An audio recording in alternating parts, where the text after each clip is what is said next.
প্রিয় সরকারি দোহারনগঞ্জ কলেজের দ্বিতীয় বর্ষের সকল গ্রুপের ছাত্রছাত্রীবৃন্দ, আসসালামু আলাইকুম।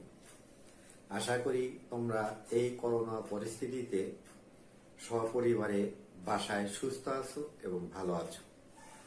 প্রিয় ছাত্রছাত্রীবৃন্দ, দ্বিতীয় বর্ষে তথ্য যোগাযোগ প্রযুক্তিতে আমাদের যে সিলেবাসটা ছিল পঞ্চম অধ্যায়ে আমরা পড়েছি প্রোগ্রাম।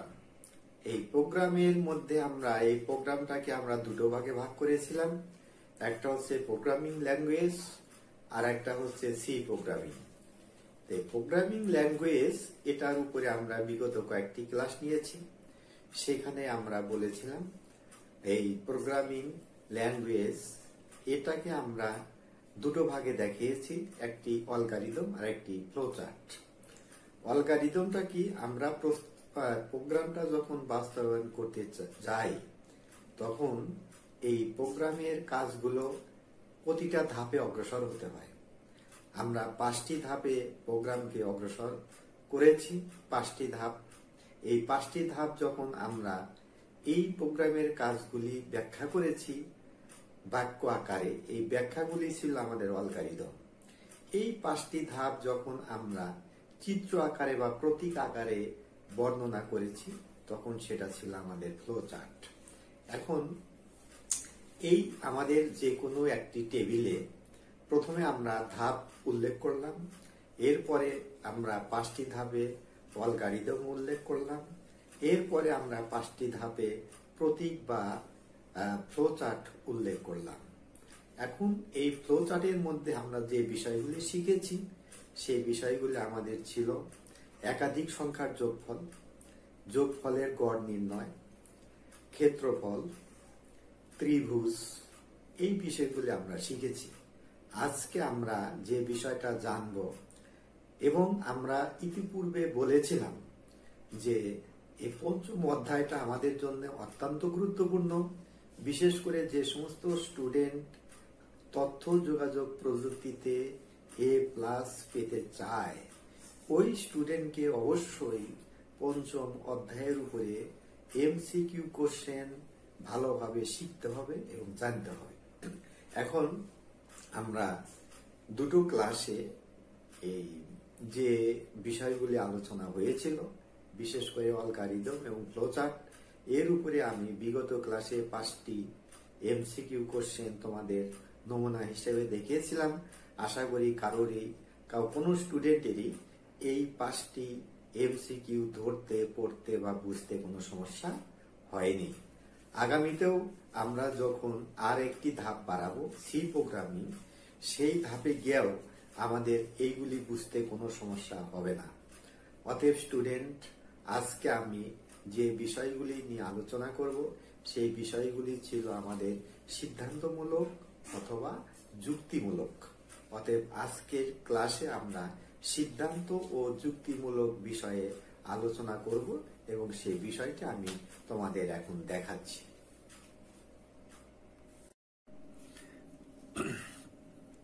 প্রিয় শিক্ষার্থীবৃন্দ, আমরা অ্যালগরিদমের ন্যায় ফ্লোচার্টের 5টি ধাপ দেখেছি।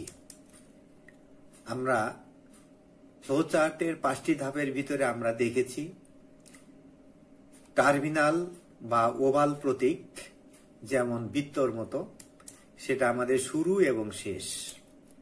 এরপরে আমরা দেখেছি সামান্তরিক প্রতীক, ইনপুট এবং আউটপুট।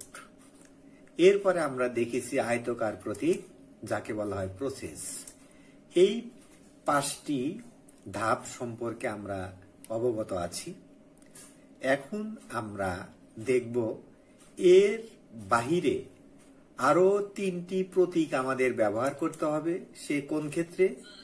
কন্ডিশন বা শর্ত সাপেক্ষে ফ্লোচার্ট করার জন্য।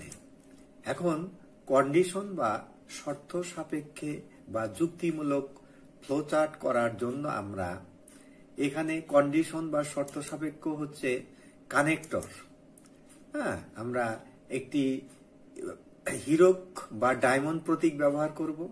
সেই প্রতীকটার চিহ্ন এরকম। এটা সম্ভাব্য যুক্তিমূলক প্রতীকে দুটা বিষয় আমাদের উল্লেখ করতে হবে, একটা হা, অন্যটা হচ্ছে না। হাটাকে আমরা 1 দ্বারা প্রকাশ করি, নাটাকে আমরা 0 দ্বারা প্রকাশ করি। আর একটি আমাদের প্রতীক ব্যবহার হবে, সেই প্রতীকটা হচ্ছে কানেক্টর প্রতীক, যা প্রোগ্রামের সংযোগের জন্য এই প্রতীকটি ব্যবহার করা হয়। অর্থাৎ আমরা যুক্তিমূলক প্রতীক যখন ব্যবহার করব, তখন এই যুক্তিমূলক প্রতীকের ভিতরে আমাদের দুইটা জিনিস থাকবে, হা এবং না। যখন আমরা ফাইনালি এই প্রোগ্রামটা বন্ধ করে দেব, তখন আমাকে কি করতে হবে, হা এবং নাকে সংযোগ করতে হবে। এই জন্য আমাদের কানেক্টর প্রতীকটা লাগবে। সেই কানেক্টর প্রতীকটাও আমাদের কিসের মতো, বৃত্তের মতো। এরপরে আমরা যখন ফ্লোচার্ট করব, তখন ফ্লোচার্টটা কিন্তু আমরা উপর থেকে নিচের দিকে আসি। উপর থেকে নিচের দিকে আসি কিসের সাহায্যে? আমরা দিক নির্দেশনা করি। আমরা কিসের সাহায্যে? দিক নির্দেশনা করি আমরা প্রবাহের নির্দেশনার সাহায্যে। তাহলে এই যে আমাদের যে দিক নির্দেশনার প্রতীক রয়েছে, এই প্রতীকের সাহায্যে আমরা উপরের দিকে যেতে পারি, নিচের দিকে যেতে পারি, ডানে যেতে পারি, বামে যেতে পারি। তাহলে আমাদের পূর্বের যে 5টি আমাদের চিহ্ন ছিল, সেই 5টির সাথে আমাদের আর কয়টি চিহ্ন যোগ করতে হবে? 3টা চিহ্ন যোগ করতে হবে। একটি চিহ্নের নাম হচ্ছে ডায়মন্ড বা হীরক প্রতীক, সেখানে হা অথবা না প্রকাশ করা হবে। আরেকটি ওভাল চিত্র, সেখানে কানেক্টর অর্থাৎ যোগ করতে হবে। আরেকটি দিক নির্দেশক প্রতীক, সেটা আমরা উপর থেকে নিচের দিকে আসব, অথবা ডানে অথবা বামের দিকে যাব। এই বিষয়টা আমরা এখানে উল্লেখ করছি। এখন আমরা তুলনামূলক অপারেটর শিখব। তুলনামূলক অপারেটরটা কি? যে আমরা বলবো বড় না ছোট, তাহলে দুইটার জিনিসের ভিতরে তুলনা হবে, হয় একটি বড় হবে, একটি ছোট হবে। অথবা আমরা দেখব যে ভালো না মন্দ, অথবা আমরা জানব ছোট না বড়। এই বিষয়গুলি জানার জন্য আমরা যে প্রতীকটা ব্যবহার করব, সেখানে হবে রিলেশনাল অপারেটর। এই রিলেশনাল অপারেটর হচ্ছে আমাদের এখানে বলা আছে গ্রেটার দেন যদি বড় হয়, যেমন এ এর মান বি এর মানের চেয়ে বড়, তাহলে আমরা এই গ্রেটার দেন প্রতীকটা ব্যবহার করব। আবার যদি আমরা বলি এ এর মান বি এর মানের চেয়ে ছোট, তখন আমরা লেস দেন এই প্রতীকটা আমরা ব্যবহার করব। তাহলে আমরা কি করব? আমরা যখন শর্ত সাপেক্ষ বিষয়টি নিয়ে আলোচনা করব, যুক্তিমূলক বিষয়টি নিয়ে আলোচনা করব, তখন আমরা তুলনা করব। এই তুলনামূলক অপারেটর হিসাবে আমরা ব্যবহার করব গ্রেটার দেন এই প্রতীকটা অথবা লেস দেন এই প্রতীকটা। এখন শর্ত সাপেক্ষে বা যুক্তিমূলক প্রোগ্রামের ক্ষেত্রে হা এবং না দুটি প্রতীক প্রকাশ করা হয়। আচ্ছা, এখন এখানে আমাদের কিছু বিষয় থাকে, সেই বিষয়ের ভিতরে আমরা দেখব একটি বিষয় আসবে, সেটা হচ্ছে চলক বা ভেরিয়েবল। তাহলে চলক বা ভেরিয়েবল কাকে বলে? যার মান প্রোগ্রাম নির্বাহের সময় পরিবর্তন হয় তাকে চলক বা ভেরিয়েবল বলে। তাহলে আজকে আমরা যুক্তি বা সিদ্ধান্তমূলক প্রোগ্রামে যাচ্ছি। যুক্তি বা সিদ্ধান্তমূলক প্রোগ্রামের প্রশ্নটা আমাদের একটি খেয়াল করতে হবে। সেই প্রশ্নটা কি? যেমন দুটি সংখ্যার মধ্যে বড় বা বৃহত্তর সংখ্যা বের করার অ্যালগরিদম ও ফ্লোচার্ট আঁকো। কয়টি সংখ্যা আমাদের? দুটি সংখ্যা। এই দুটি সংখ্যার ভিতরে কি বের করতে হবে? বড় বা বৃহত্তর সংখ্যা। অর্থাৎ দুটির ভিতরে একটি হবে বড় আর একটি হবে ছোট। এখন আমরা এই অ্যালগরিদমে যখন যাই, তখন ধাপ 1 আমরা কি করি? শুরু করি। ফ্লোচার্টে যখন যাই, তখন আমরা শুরু করার ওভাল বা বৃত্তটা আমরা বুঝি। এটা আমরা খুব সহজেই জেনেছি, তাহলে শুরু করা আমাদের বুঝতে কোনো সমস্যা নেই। দ্বিতীয় ধাপটা কি? আমরা ইনপুট নেই। ইনপুটের ভিতরে যেমন আমরা এখানে কয়টি সংখ্যার কথা বলছি? দুটি সংখ্যা। অতএব আমরা সংখ্যা দুটির মান গ্রহণ করি, ইনপুট গ্রহণ করি। তাহলে সংখ্যা দুটি আমরা কি ধরলাম? একটি ধরলাম এ আর একটি ধরলাম বি। এখন তৃতীয় ধাপ প্রক্রিয়া। এখানে এসে আমরা দেখব এ কি বি থেকে বড়। এখন এই ছোট এবং বড় এর জন্য আমরা কি বলছি, গ্রেটার দেন এবং লেস দেন।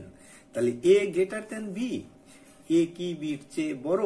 তাহলে এই ক্ষেত্রে যুক্তিমূলক বা সিদ্ধান্তমূলককে আমরা বলেছি এখানে দুইটা জিনিস আমরা দেখাবো, একটা ইয়েস একটা নো, একটা হ্যাঁ একটা না।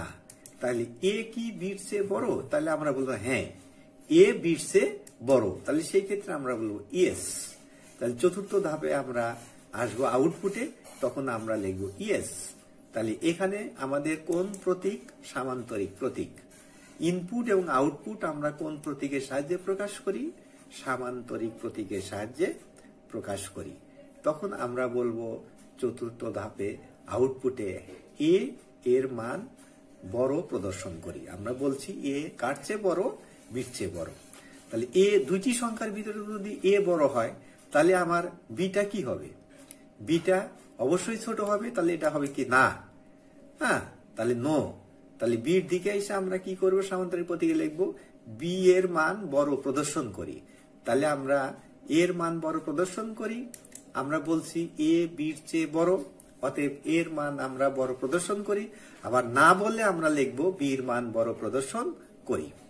এরপরে আমরা এই চতুর্থ ধাপে আউটপুট আমরা যে পেলাম, একটি হা বাদক একটা হচ্ছে না বোধক, এই দুইটাকে আমরা কি করি, কানেক্টর দ্বারা যোগ করি। যোগ করার পরে আমরা কি করব, এই প্রোগ্রাম থেকে বের হয়ে আসব। তাহলে পঞ্চম ধাপে আমার কি আসবে, পঞ্চম ধাপে আমার বিষয়টা হবে শেষ করি।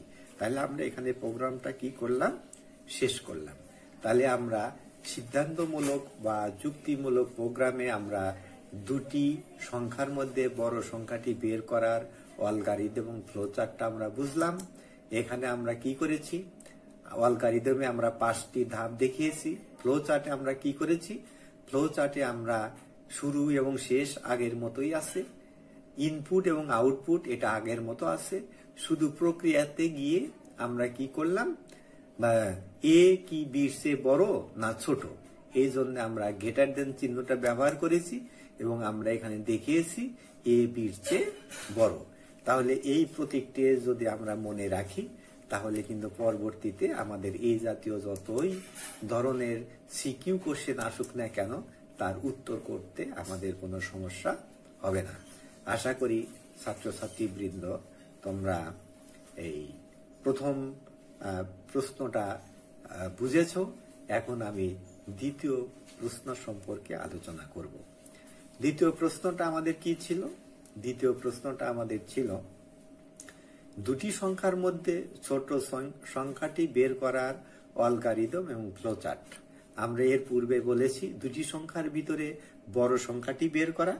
এখন আমি আলোচনা করছি দুটি সংখ্যার ভিতরে ছোট সংখ্যাটি বের করা।